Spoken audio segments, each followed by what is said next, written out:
Bonjour à toutes et à tous, je suis ravie de vous retrouver ce matin ou ce soir, suivant quand est-ce que vous regarderez cette vidéo, pour continuer donc la suite de ma collection d'oracles et tarot. J'espère que vous êtes toujours aussi contents et enjoués de la découvrir ou redécouvrir, pour ceux qui sont là depuis le début et que je remercie infiniment, vraiment de tout mon cœur. Et merci à tous ceux qui viennent d'arriver. Je suis très heureuse de vous compter parmi nous. Vous savez à quel point pour une chaîne YouTube c'est important qu'il y ait des abonnés et puis des petits likes, des petits commentaires, etc.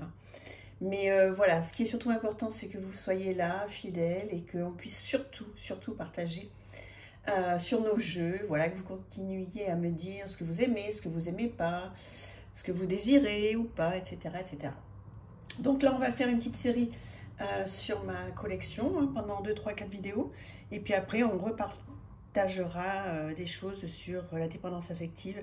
Et là, on essaiera de passer la seconde pour avoir des petits conseils, tant que faire se peut, au regard de mon expérience. Alors, aujourd'hui, je vais vous présenter le Divinum, que vous connaissez certainement, de Dorine Gilbert, qui est en fait un oracle dont je me sers pour faire de la méditation, en fait. Il arrive comme ceci, dans une très jolie boîte. Donc Dorine Gilbert, elle a fait plusieurs oracles, vous pouvez la retrouver sur son site. Des oracles très différents les uns des autres, et vraiment ils sont tous superbes. Donc voilà le petit guidebook qui arrive avec. Donc elle a fait effectivement l'oracle Sacré-Cœur que je vous présenterai. Donc une table des matières avec toutes les cartes, les numéros des pages qui s'y rapportent. Alors on vous propose des messages, des tirages, pardon. Pas mal de petites choses, le tirage conseil du jour. Et ensuite, vous avez la mignonnette en couleur, le numéro de la carte et ce que l'on vous propose. Voilà, vos projets, votre être tout entier sont en pleine évolution. Vous retrouverez un puissant sentiment de motivation qui vous permettra d'accomplir les tâches que vous devez réaliser et dont il est parfois difficile de s'occuper. La spiritualité occupe davantage de place dans votre vie et vous permet d'avoir la bonne attitude, enfin d'évoluer vers un chemin plus paisible et serein, etc., etc., avec des mots-clés et le tirage Divinum. Vous voyez, donc ce sont des cartes comme ceci, voilà, pour le dos, avec un bord doré.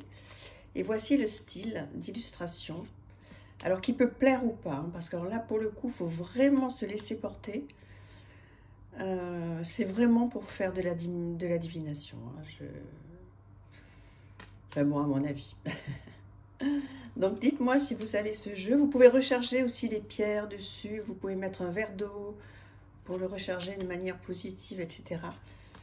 Il y a plein de choses à faire avec ce jeu. Donc moi je m'en sers quand je veux méditer. Je mets une jolie musique et je regarde cette carte et je me laisse complètement, enfin ces cartes, pardon, et je me laisse complètement emporter. Mais il y a plein de possibilités. Il faudrait regarder le livre si jamais les illustrations vous plaisent. Surtout, n'hésitez pas à vous servir du petit livret. Donc voilà le style de cet oracle Divinum de Dorine Gilbert. Alors, dans un sens complètement différent, celui-là vous le connaissez par cœur, ça a été un de mes tout premiers, l'oracle des anges, déesses et dieux, donc je vais aller vite, mais je vous le présente quand même pour ceux et celles qui ne le connaîtraient pas. Vous savez à quel point les anges sont importants pour moi et à quel point ils sont près de moi. Voilà, donc Tony Carmine Salerno, donc écoutez, on va dire que c'est toujours un petit peu le même style chez lui, avec le nom de la carte et une petite phrase. Il y a après un petit bouquin qui est très très bien. Un de mes premiers, il y a un cahier comme ça, je vous avais montré un cahier pour faire du journaling avec cette illustration. J'ai tout rempli. Donc voilà le style de carte, je pense qu'il est indémodable celui-là, à partir du moment où on aime ce que fait Tony Carmine Salerno.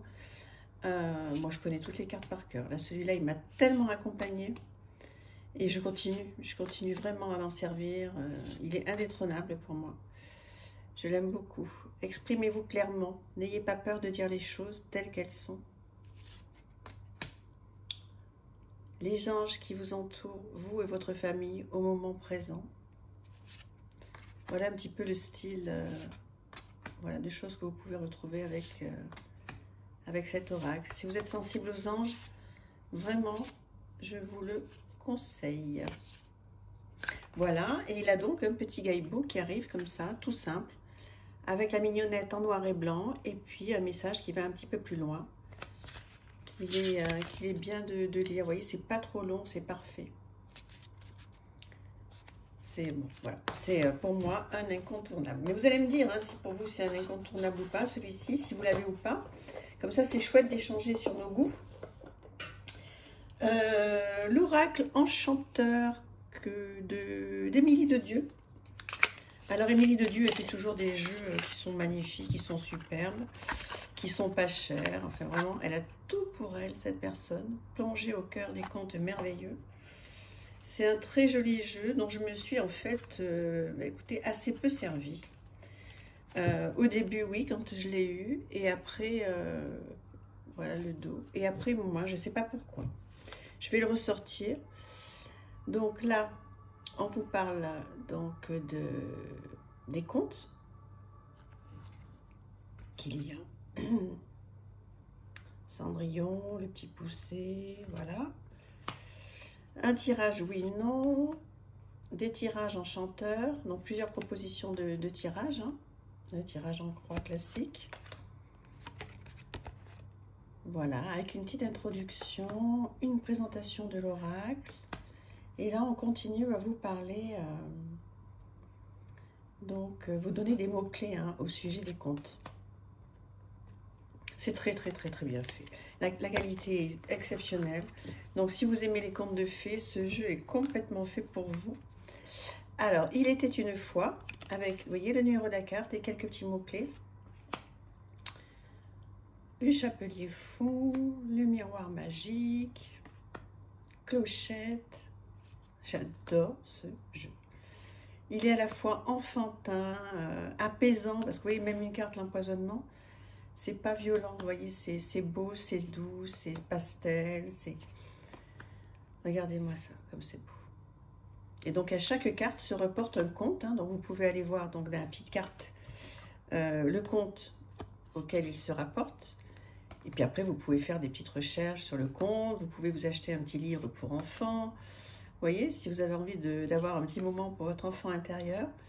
Moi, j'ai plein de petits-enfants. Je vous avais présenté à une époque, j'ai redémarré toute la collection des Martines. J'en ai plein maintenant. Et ça m'arrive très souvent d'aller acheter des petits bouquins. Ouais, Peter Pan par exemple, mais pour les enfants de 3-4 ans.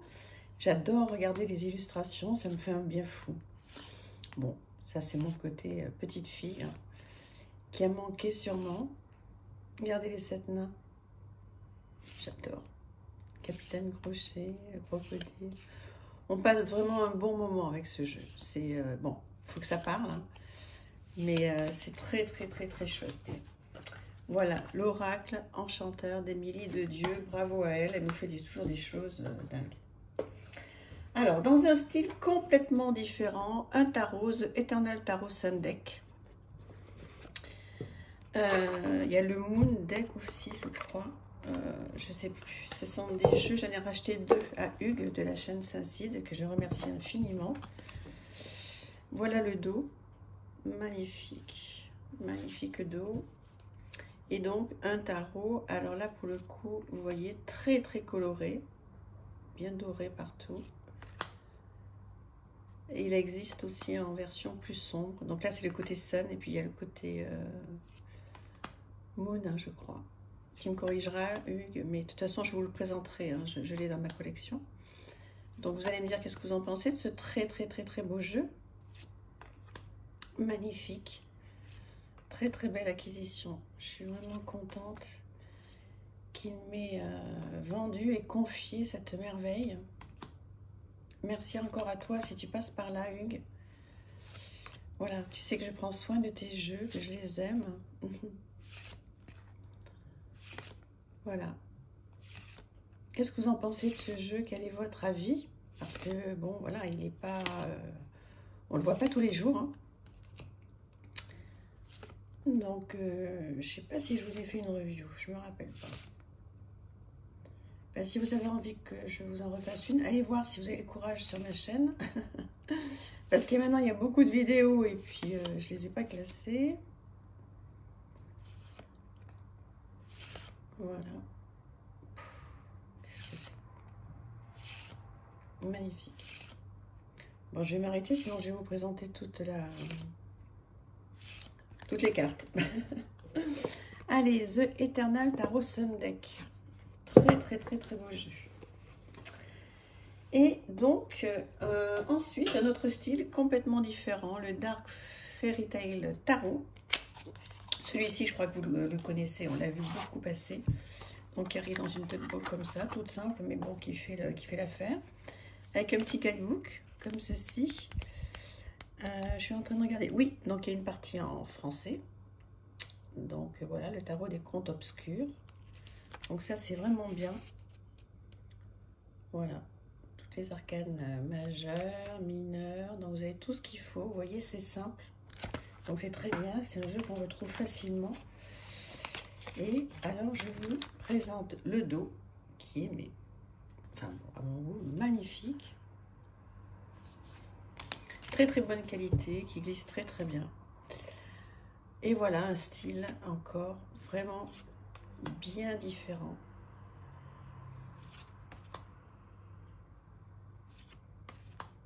Et vous voyez, par exemple, ici, c'est le 3 de coupe. Donc, c'est comme ça qu'on arrive à se repérer.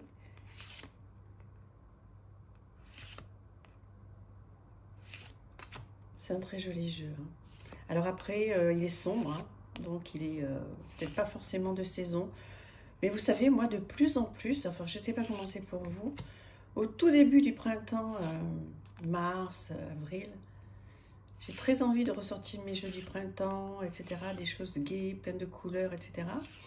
Et puis avec le temps, en fait, les jours passant, mais ça ne me dérange pas du tout de ressortir des jeux un petit peu plus sombres.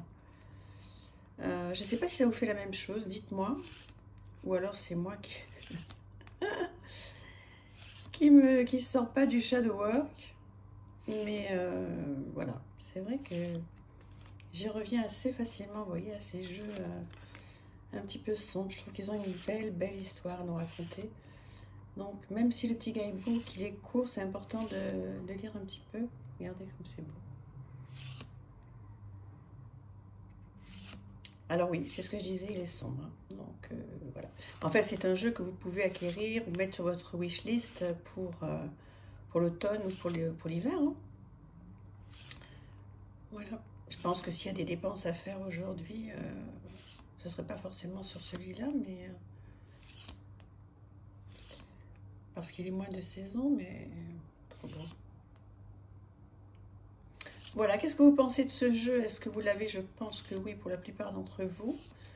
Ou sinon, si vous ne l'avez pas, est-ce qu'il... c'est beau.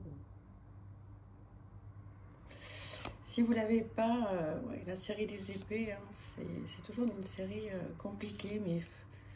Moi, avec les coupes, c'est les deux séries que je préfère. Et vous? C'est quoi votre série de suite que vous préférez, en fait? Ça serait chouette de pouvoir échanger là-dessus. Voilà, et écoutez, aujourd'hui, on a vu beaucoup de choses, des choses qui sont complètement différentes les unes des autres. Donc, j'espère que ça vous a fait plaisir. Et puis, donc, on va continuer. J'adore faire ça. J'adore vous présenter ma collection. Donc, j'espère que vous prenez du plaisir. N'hésitez pas à me le dire. Et puis, on continue. Voilà, je vous embrasse. À bientôt. Merci. Au revoir.